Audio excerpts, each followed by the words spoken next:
diciembre de 1977 fallece a los 88 años Charlie Chaplin.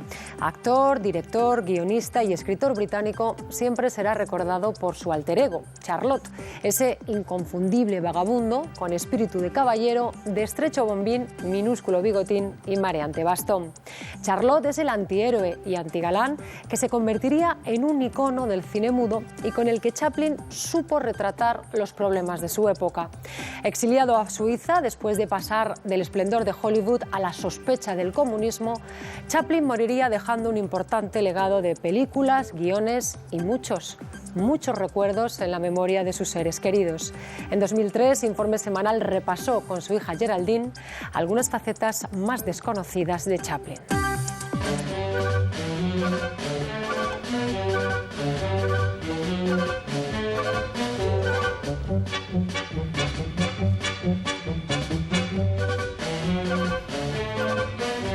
Esta escena, rodada en 1928, no ha sido jamás proyectada en público. Corresponde a la película El Circo y se trata de uno de los muchos descartes que Chaplin efectuó a lo largo de su obra.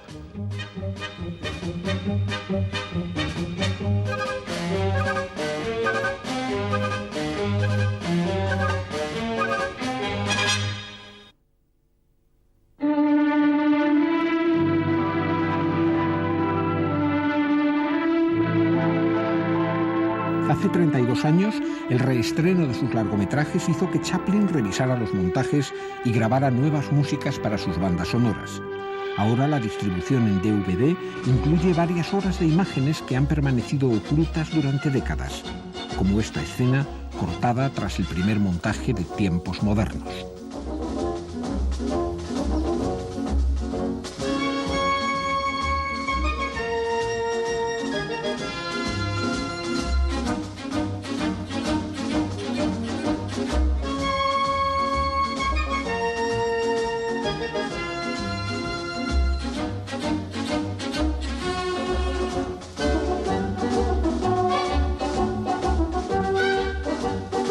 Aquí en la localidad suiza de Vevey vivió Charles Chaplin sus últimos 25 años y atesoró una interesante colección privada con pruebas de cámara, secuencias descartadas de sus obras y también las películas que hacía para divertirse con su familia y sus amigos.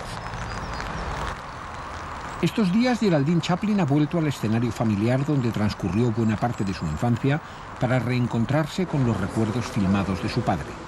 La casa donde hasta ahora ha vivido su hermano Michael está a punto de convertirse en museo, donde se exhibirán miles de documentos sobre la vida y obra del genial Charlotte. Decía, no hay que tirar nada, pero él guardaba incluso los programas de vaudeville de cuando actuaba su madre. Todo. Entonces es una colección de, me parece que hay 500,000 folios de papeles de una obra extraordinaria, guiones no producidos, novelas, porque para cada película se escribía una novela. Era un buen padre, bueno, por lo menos estaba siempre en casa, porque trabajaba en casa. Era divertido, le encantaba tener espectadores, y entonces sus hijos eran buenos espectadores. Salíamos a los restaurantes y cada miércoles, y entonces él ahí sí que pedía siempre un plato que se llama truiteau bleu, que es un pescado que hierven así, entero, y entonces tienes los ojos que te mira el pescado, ¿no? Y él siempre levantaba el plato y decía, Emma, mi amor, tú aquí, y besaba el pescado en la boca, decía, y nosotros, oh, papá, por favor, pobre animal. Y sacaba los ojos del pescado y decía, oh, Emma, mi amor. Luego pedía el vino y cogía el vaso de vino y lo olía, miraba, y luego lo probaba. Y luego decía al camarero, excelente. Y claro, todo el restaurante siempre, bueno, o hacía el baile de los panecitos. Esa pantomima era uno de los números favoritos de Chaplin y la utilizó infinidad de veces para divertir a sus comensales, además de convertirla en uno de los momentos culminantes de la Quimera del Oro. Sin embargo, la edición en DVD demuestra que Chaplin no fue su autor, sino que tomó la idea prestada de su antiguo compañero y amigo Roscoe Arbuckle. Fati. Mi padre nos dio una educación, primero muy victoriana, era increíblemente estricto, y nos mandó a un colegio, a mí me mandó a un convento, un colegio religioso interna. Él era ateo, mi familia siempre, bueno, todos son ateos, y yo no sabía nunca que la habían echado de Estados Unidos, que la habían acusado de comunista, no sabía de esto nunca. Mi madre hacía las películas familiares, él se dejaba dirigir por mi madre. Cada vez que hacíamos un viaje, mi madre filmaba, fuimos a África, safari, mi madre filmaba, y mi padre otra vez siempre hacía el payaso, nos hacía escondernos detrás de un árbol y luego salir como leones. Él, en cada vez que había un paisaje maravilloso, el Old Dubai, se metía la mano aquí, ponía el sombrero así, hacía Napoleón, no sé, siempre haciendo chistes.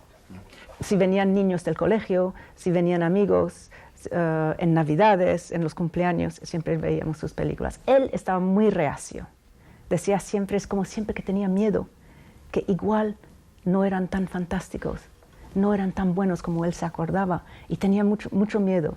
Pero una vez que empezaba la película, entonces él era muy buen espectador. Y él decía, ¡ay, qué gracioso es! ¡Ay, qué divertido es! Y le gustaban mucho sus películas. Pero siempre reacio a el miedo, ¿no? El miedo que tienen, supongo, todos los artistas igual ya no es, igual le he perdido todo. Ese eterno miedo al fracaso de los mejores cómicos lo reflejaría Chaplin en Candilejas, la película que se puede considerar como su testamento artístico. Su último gran mensaje ha sido, creo que Candilejas, que es la muerte de él y la reflexión de verdad profundo sobre su profesión. Tell me, are you working? I haven't worked in over a year now. Tampoco Candilejas se libró de la implacable tijera crítica de su autor, y esta secuencia nunca llegaría a ser vista por el público. I never impose on my friends, only on my acquaintances. But if you're financially embarrassed... Financially, I'm mortified. However, I'll get on my feet again. Already the must-install circuit are considering a deal. It's a question of terms. I'm seeing my agent about it. I was to meet him here at 12. Evidently, he meant midnight. La famosa escena del domador de pulgas en Candilejas ya estaba en la cabeza de Chaplin desde 1919, cuando experimentó con un nuevo personaje en un corto titulado El profesor, que no llegó a estrenar, temiendo que interfiriese la carrera de su inmortal vagabundo.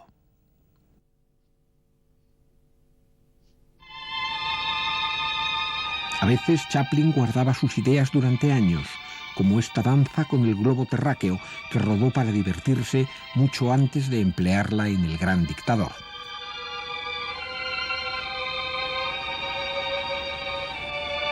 Mi padre, cada vez que venía alguien famoso al estudio, filmaba y les hacía interpretar papeles, hacía juegos con ellos y siempre se filmaba.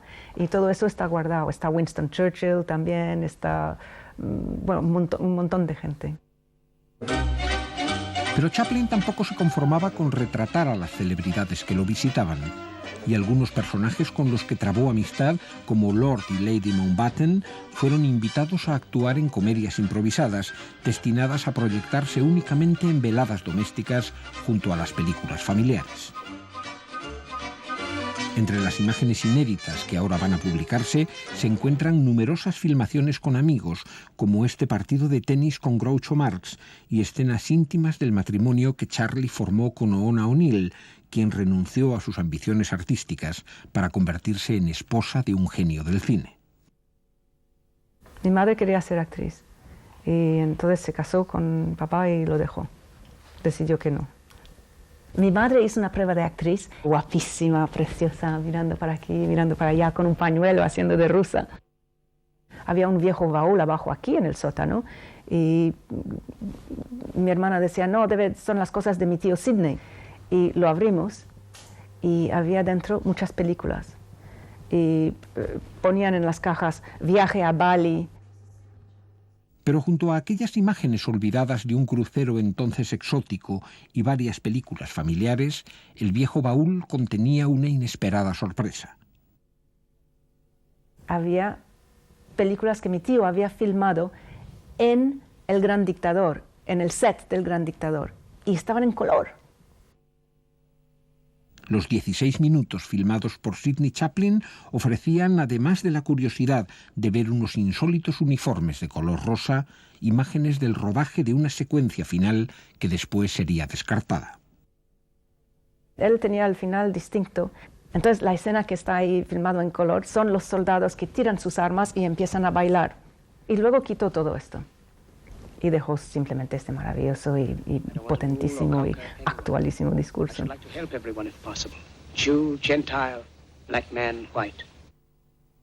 Como director, Charles Chaplin era un perfeccionista obsesivo. Llegaba a trabajar con 2 cámaras, filmaba los ensayos y repetía las tomas una y otra vez, incansablemente. Extremaba el juicio crítico sobre sus propias obras y prolongaba los rodajes sin reparar en los gastos, puliendo los más mínimos detalles hasta que se sentía satisfecho. Su rigor puede comprobarse gracias a la publicación de los materiales descartados que guardaba en sus archivos y que hoy constituyen un inesperado tesoro para historiadores y cinéfilos. Entre ellos aparecen algunas secuencias perfectas, pero que decidió suprimir por considerar que distraían de la acción principal, como esta escena de Luces de la ciudad, que ofrecía 7 minutos espléndidos de humor. Su permanente autoexigencia le llevó a modificar el montaje de algunas películas casi 50 años después de su estreno, suprimiendo planos e incluso secuencias enteras que no acababan de complacerle, como el final de La Quimera del Oro. Una película que de todas formas termina de una forma muy extraña porque Charlot se vuelve rico, millonario, multimillonario, y da un beso en la boca a la heroína, a Georgia Hale. Y después él le molestaba eso, porque decía, en el fondo, Charlot nunca había tenido una vida sexual. Le pareció de alguna forma impúdico que Charlot besara a una chica en la boca, y lo quitó.